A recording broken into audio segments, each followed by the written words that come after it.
So I think it had to have been like eighth grade, seventh or eighth. I'm pretty sure. Are those things? Are those things straight? I don't think they're straight. Let's try this again.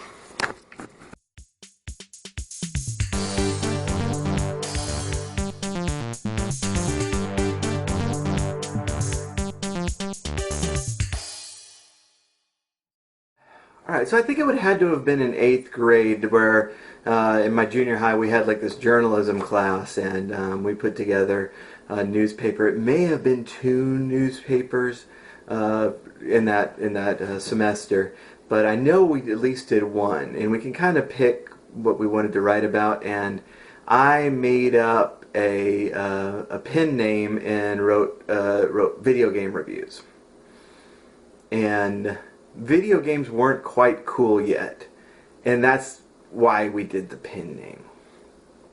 But I was taking a tennis class, and one of the guys at tennis had just started playing Final Fantasy II, and he said he just raved about it, and he was talking what we would consider a bunch of nonsense today, like when his characters were up on the mountain, he was starting to get vertigo because of the crazy height, and now we're looking at the graphics there going, vertigo, huh? Really? Okay. Well, so I had two column page, and so what I was going to do is write a video game review for each one. On one side I did F-Zero, but the other side I was looking to like rent a copy of Final Fantasy II so that I could do a review of that. And of course, by Final Fantasy II I mean Final Fantasy IV. We thought it was Final Fantasy II at the time, and I couldn't find it in a video store. We went to like 5 different video stores nearby because we had that many nearby at the time, because this is what we did, in the, what was it, the 90s, early 90s. So instead, at the last one, I gave up and I grabbed a game that looked interesting. And that game was Drakkhen.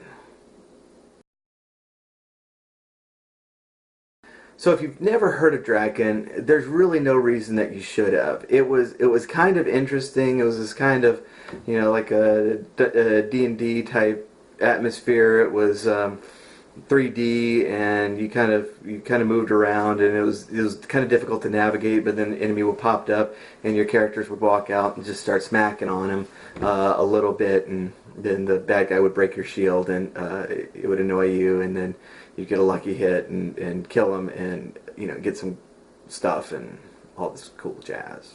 I don't know.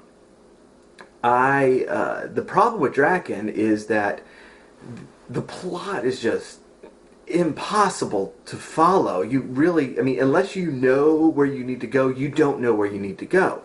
And so when I'm trying to review this game, I'm sitting there spending hours on this thing, wandering, going back to the same places I went to over and over again, trying to figure out what I was supposed to do.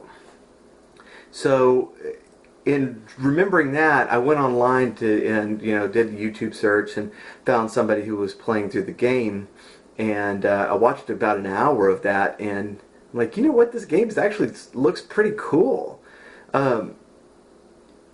As long as you know what you're doing. And I had no idea what I was doing, and I'm watching him, and he knows what he's doing, but I can't tell really how he knows what he's doing, except that he just already knows it. And this is why we needed the internet back then, because I could have just pulled up a walkthrough after I got frustrated and figured out where to go, and I would have enjoyed the game a whole lot more. So I found a few pictures online to give you kind of a taste for the game. This is in one of the battles. We're going to get another landscape kind of shot here. You can pretty much wander wherever you want, nearly the entire game except for the very, very, very beginning. But there's no compass, and that's it's actually a huge problem. You have to go to this screen to see the compass. And you can kind of see the world here. It's open world again. You can go pretty much wherever you want. And so if you don't know, if it's unclear where you're supposed to go, you end up just wandering around, and then you run into people like this.